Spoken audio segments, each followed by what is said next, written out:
الحمد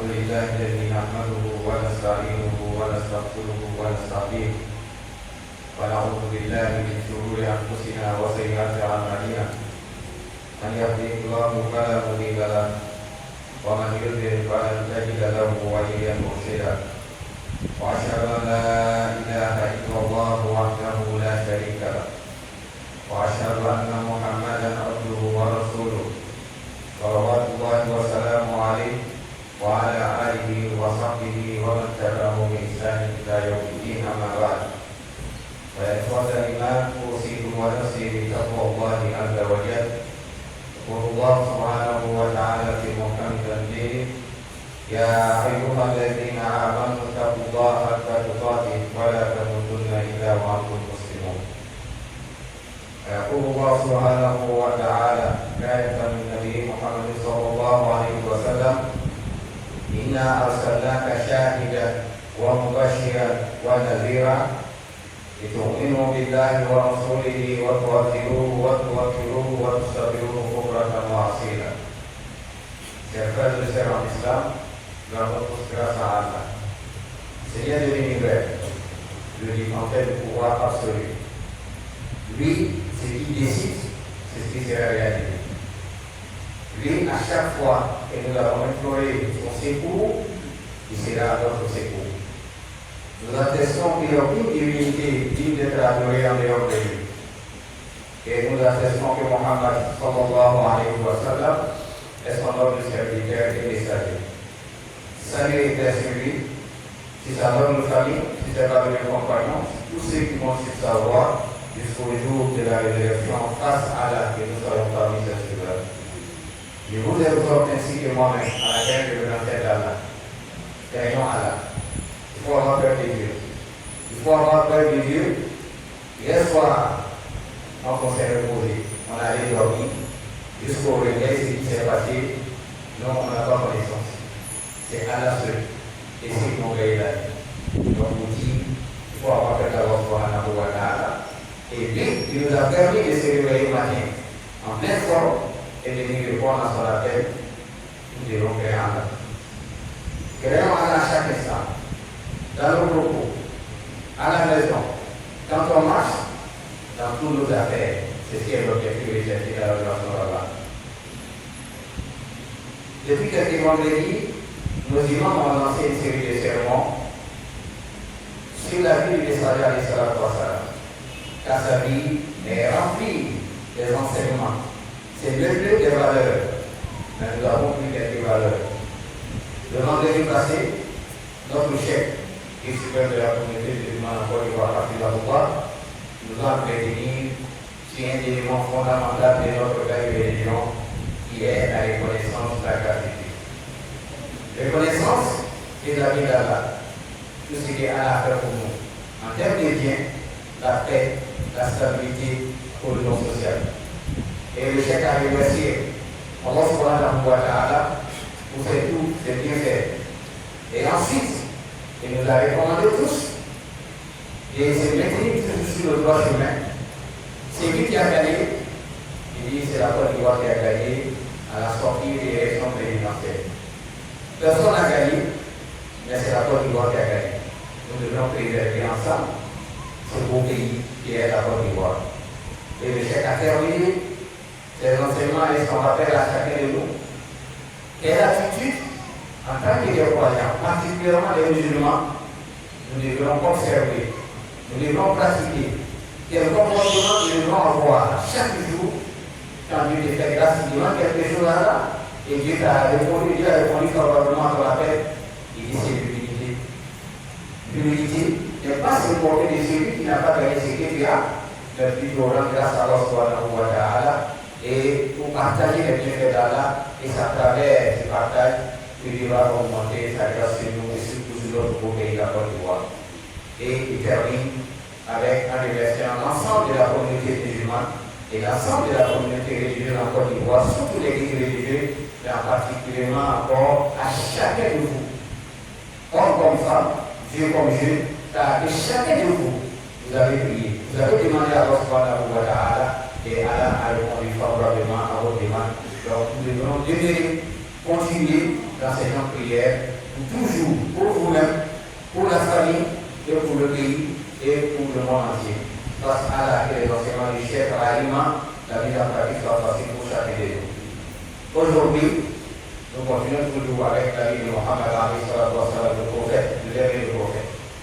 Venez avec moi dans Surat al-Fat, Surat 48, Surat l'ouverture, verset 9, verset 8 à 9, pour Allah va nous donner encore d'autres qualités de Mohammed Ali, en nous disant ceci, je cite, Inna arsalnaka shahidan wa mubashiran wa nadhira. Il dit Mohammed Ali, nous t'avons envoyé. Est-ce que le fait que Dieu a désigné choisi Mohammed Ali comme le dernier des salués, cela suffit seulement? Non. Il a signé des recommandations, des objectifs. Et parmi ces objectifs, Shahida, que tu sois témoin sur ta communauté, que tu sois témoin sur l'humanité. Deuxième recommandation, Wabashira, que tu annonces la bonne nouvelle. La bonne nouvelle, c'est qu'ils vont accepter Allah. C'est qu'ils seront toujours à la solution de la Allah. Il dit cela pour annoncer la bonne nouvelle, la longévité, la santé, la prospérité, et à la et enfin, on a dit, il faut faire peur aussi, il faut avertir. Annonciateur en même temps, avertisseur. Avertisseur, pousser à chaque fois quand on parle de la crainte de Dieu, à chaque fois quand on parle de l'honnêteté, à chaque fois quand on parle du partage, à chaque fois quand on parle du pardon. Et ce sont ces enseignements que nous avons partagés au cours de ces sermons. Il donne tout. Il dit si tu ne pardonnes pas, si tu ne partages pas, si tu n'as pas peur de faire du mal à autrui, il dit au prophète Mohammed il faut avertir la personne que ce que j'ai réservé pour lui, c'est l'enfer quand nous avons réserve de l'enfer. Et enfin, il faut bien oublier là. Et ensuite, maintenant, il nous les commande, nous les croyons. Ça, c'est depuis le temps de Mohammed mais c'est toujours la vérité. Il faut mieux oublier là pour que nous croyons en Allah. Ça, c'est la recommandation. Et à son message. Pour Allah, nous connaissons. Et pour le message c'est résumé en quoi? Quels sont les droits du prophète Mohammed sur nous? Autrement dit, quelles sont nos obligations, nos devoirs vis-à-vis de Mohammed Qu'est-ce que toi et moi nous devons faire pour le prophète Mohammed Le premier là, nous avons posé la question. Qu'est-ce que le prophète Mohammed nous a apporté? Le prophète nous a apporté les trois qualités citées tout à l'heure dans la Sourate 48, verset 8 à 9. Mubashira wa nadhira. Le prophète, il est témoin. Il est notre témoin. Et ensuite, il nous a annoncé la bonne nouvelle. Il nous a averti. Vous voyez, quand vous engagez quelqu'un dans une entreprise, publique comme privée, et vous n'avez pas donné un cahier des charges, c'est difficile pour la personne de travailler. Et à la fin de la journée, vous allez évaluer la personne accusée sur quoi? Ah, rien n'est clair. Mais ici, tout a été clair. Le prophète Mohammed est témoin. Est témoin pour dire ceux qui sont dans cette poste aujourd'hui comme ailleurs, et le jour de Yom Al-Qiyamah, à chaque fois que nous arrivons à faire la soirée suivie, il dit toi, le jour de Yom Al-Qiyamah qui sera avec nous. Ça, c'est un témoignage fort. Et nous a annoncé aussi, si nous acquittons de nos prières obligatoires et les recommandations d'Allah subhanahu wa ta'ala, il peut nous récompenser. Et au même moment, il nous a averti, il dit, n'est pas mentir, n'est pas tricher, ne pas faire du mal à quelqu'un. La paix qu'on a construite pendant des années, ne soit pas un élément qui va détruire et toucher la paix pour sa stabilité. Donc voilà, qu'est-ce que le prophète Mohammed nous a apporté? Mais ce qu'il nous a apporté, c'est le jour de Yom Al-Qiyamah. Et ce jour-là, pour les envoyer d'Allah subhanahu wa ta'ala, vont se converger, vont se diriger vers le prophète Mohammed là où affaire est arrivée. Si ce n'est pas toi, personne parmi nous ne peut oser parler, s'adresser à notre Créateur. Mais c'est celui-là, c'est lui seul qui prendra le courage, qui va s'adresser à Allah subhanahu wa ta'ala. Ça, c'est ce qu'on appelle l'intercession globale. Pour tout le monde, pour dire Dieu, actuellement, tes serviteurs, vraiment, ils souffrent. Donc, nous te demandons d'alléger un peu la souffrance, la douleur, et avant de commencer le jugement. Ça, c'est le prophète Mohammed alayhi salatu wa salam. Chers frères et sœurs, si tel est le cas du prophète Mohammed qui a tout donné à sa communauté, oui, le jour qu'on demanda au prophète Mohammed d'anéantir un peuple de Taïf, la montagne s'est déplacée. Il demandait au prophète donne-moi autorisation. Vous imaginez, la montagne va détruire une communauté.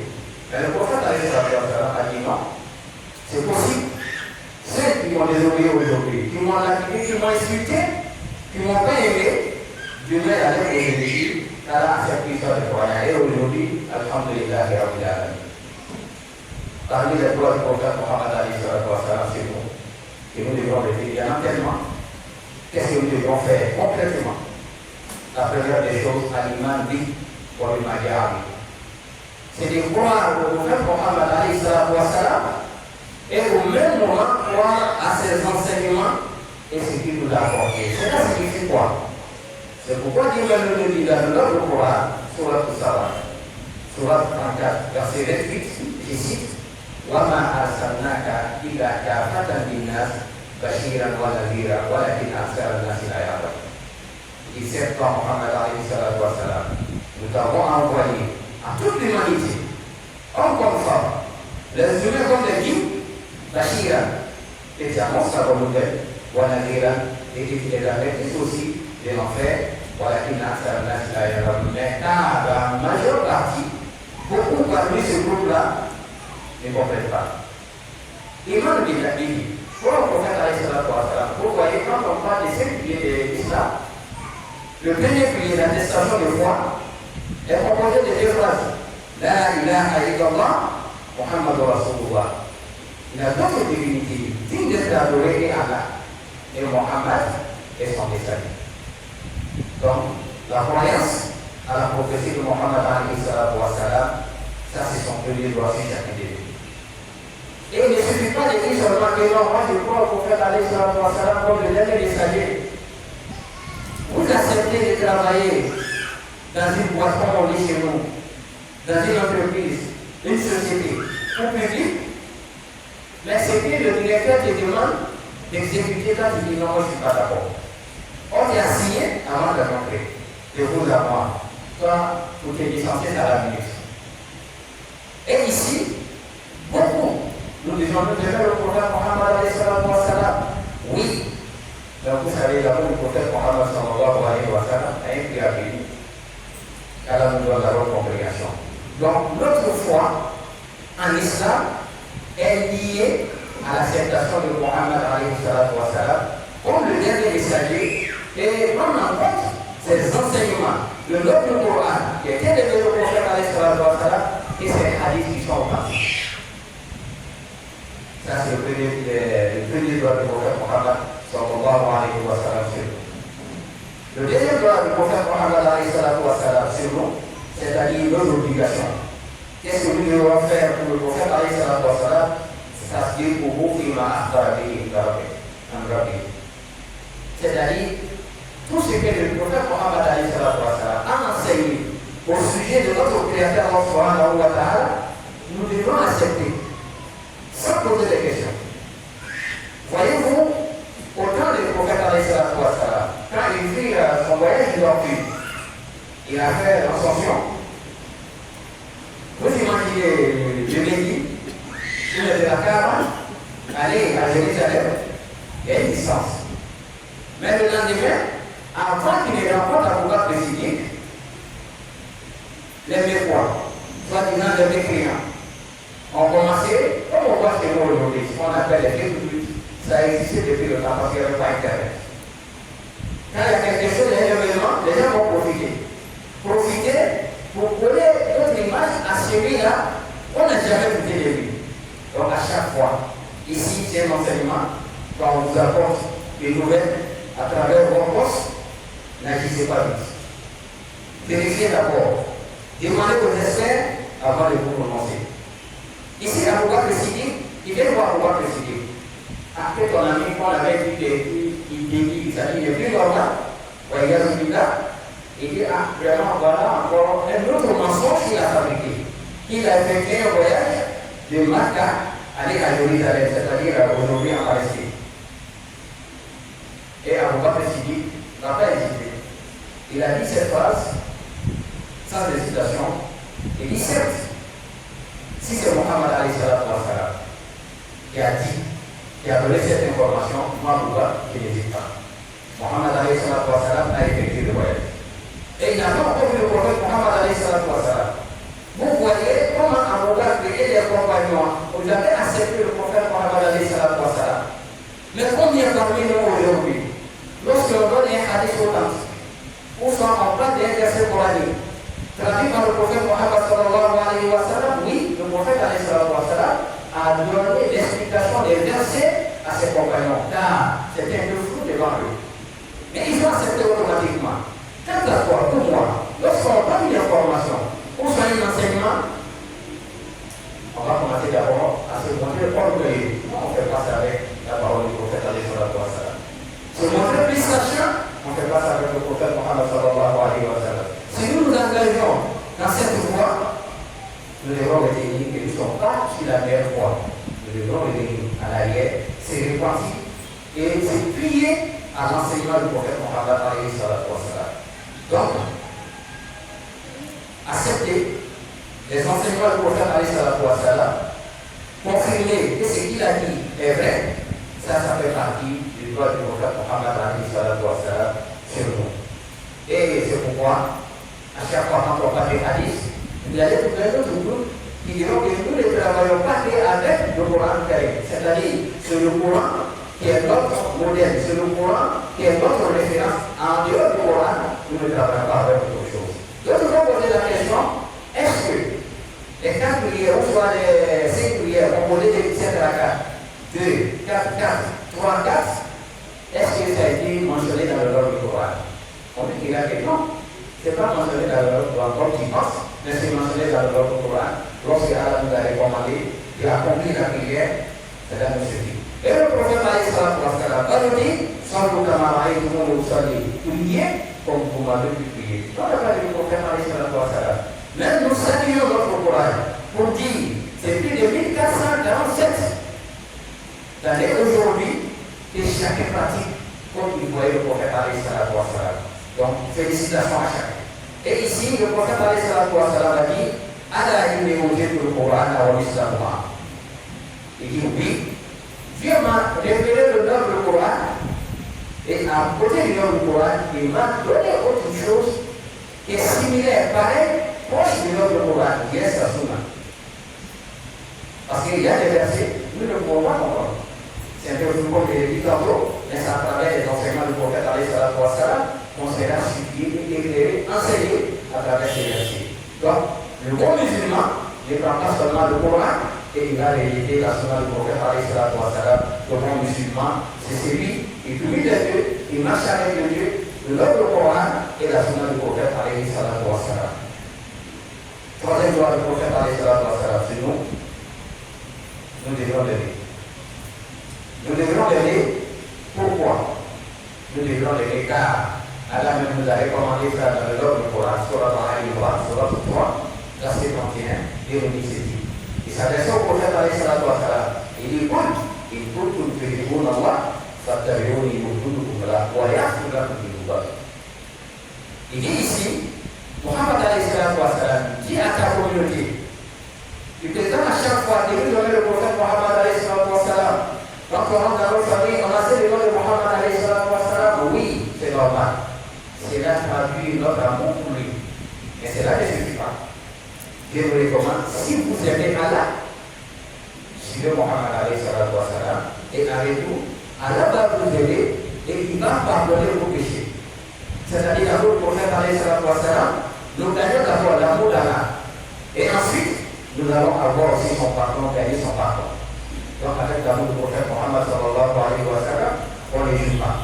Et c'est pourquoi le prophète alayhi salatu wa salam, il nous dit dans notre hadith, Rawah Bukhari wa Muslim, en parlant au sujet de son amour, il dit ceci, وَالَّذِي نَفْسِي بِيَدِهِ لَا يُؤْمِنُ أَحَدُكُمْ حَتَّى أَكُونَ أَحَبَّ إِلَيْهِ مِنْ وَالِدِهِ وَوَلَدِهِ وَالنَّاسِ أَجْمَعِينَ. Il dit, personne, homme comme femme, vieux comme jeune, ne rate le niveau de la foi. La foi est commandée en islam. En tant que croyant, il dit tant que toi, son amour ne dépasse pas l'amour de tes deux parents géniteurs, l'amour de ta femme, l'amour de tes enfants, y compris toi-même, l'amour que tu portes pour toi-même, et puis tant que lui, son amour ne dépasse pas cet amour, il dit ta foi n'est pas encore arrivée. Un jour, Abu Bakr et Omar ibn Khattab, devant le prophète Mohammed sallallahu alayhi wa sallam, il lui explique son amour. Il dit au messager de Dieu, je t'aime. Le prophète dit, Omar Naka. Il dit, Omar, l'amour que tu as pour moi n'est pas encore arrivé. Omar a compris. Et Omar dit, pour le prophète Mohammed sallallahu alayhi wa sallam, je t'aime plus que moi-même. Il dit à Omar, oui, Omar, maintenant, l'amour que tu as pour moi, vraiment, n'oublie pas ton amour. Tant que l'amour du prophète Mohammed alayhi wa sallam ne n'oublie pas notre amour, il y a encore de problème. Nous devrons encore faire beaucoup d'efforts. Et c'est ce qu'on a beaucoup parlé. Son fils est là, sa fille est là, sa femme est là. Et du coup, quand il s'agit de choisir entre qu'est-ce que le prophète Mohammed alayhi wa sallam a recommandé et qu'est-ce que son enfant désire, qu'est-ce que l'enfant veut, et il va regarder, faire plaisir à sa femme, faire plaisir à son mari, faire plaisir à ses parents, au détriment de la recommandation de Mohammed alayhi wa sallam. Son amour, ce n'est rien d'autre. Ce qu'il a recommandé de faire, il faut engager. Vous voyez chez nous, comme on le dit, quand vous aimez votre épouse, c'est normal. Quelqu'un dira que non, mais je vais me sacrifier pour vous. C'est fort. C'est sacrifier pour quelqu'un, c'est là que tout dit. Mais nous devons nous sacrifier d'abord pour Allah. Nous devons nous sacrifier ensuite pour le prophète Mohammed alayhi wa sallam, et ensuite nous allons nous sacrifier maintenant pour les autres. Et en se sacrifiant, et ces sacrifices-là ne soient pas aussi dans les deux obéissances d'Allah subhanahu wa ta'ala. Chers frères et sœurs en islam, prenez droit du prophète Mohammed alayhi wa sallam sur chaque église. Et aujourd'hui, réveiller son enfant pour prier pas de la l'heure, on dira non, que l'enfant se repose. Oui, l'enfant se repose. Or, pourtant, le prophète alayhi wa sallam nous a recommandé au malheur de la Coupe du Soir, il dit ordonnez vos enfants à prier à l'âge de 7 ans. Cela signifie qu'à l'âge de 7 ans déjà, l'enfant connaît les bases de la prière. Et à 10 ans, s'il refuse de prier, il faut être sévère envers lui. Mais combien parmi nous sommes sévères envers nos enfants? Combien parmi nos enfants ne maîtrisent pas d'abord la fatiha? Alors, je vais apprendre de l'État. Le chef d'affaires a félicité la volonté pendant les cours de vacances. Alhamdulillah, nos mosquées sont remplies. Et cela ne suffit pas. Comme ça a été enseigné, maintenant chaque samedi, à partir de 10h jusqu'à 13h, on continue les cours avec les enfants pour toujours maintenir le niveau et pourquoi pas aller un peu avant. Donc, Allah nous donne la bonne compréhension. Chers frères et sœurs en islam, à ce sujet, Dieu nous a révélé encore dans le Coran, Surah Al-Tawbah, c'est la Surah 9, verset 24. Dieu nous a parlé ici au sujet de l'amour qu'on a pour le bien matériel. J'ai cité tout à l'heure nos parents, mais Dieu est allé encore plus loin. Dieu nous dit ceci, je cite, قل إن كان آباؤكم وأبناؤكم وإخوانكم وأزواجكم وعشيرتكم وأموال اقترفتموها وتجارة تخشون كسادها ومساكن ترضونها أحب إليكم من الله ورسوله وجهاد في سبيله فتربصوا حتى يأتي الله بأمره. Surah 9, verset 24. Il s'adresse à quoi nous? Nous, la communauté du prophète alayhi wa sallam. Il dit si votre amour est sincère vis-à-vis du prophète alayhi wa sallam, il a commencé d'abord par nos parents, par nos enfants, et nos frères et sœurs, et nos épouses, et nos proches, et surtout notre bien matériel. C'est ce qu'il nous donne aujourd'hui. Car le bien matériel est en train de remplacer pour d'autres la présence même de ses parents ou soit sa famille proche. Il est tout en partie. Il n'y a jamais eu de temps pour la famille. Il n'y a jamais eu de temps pour les deux parents. Il est tout en partie. Il a la richesse de l'argent. Mais le prophète nous dit ceci. Il dit si Allah avait octroyé, donné, accordé à un parmi nous comme femme, une sorte de valeur en argent, il dit la personne allait souhaiter qu'il ait deuxième valeur. C'est-à-dire les zones où on va cultiver le riz.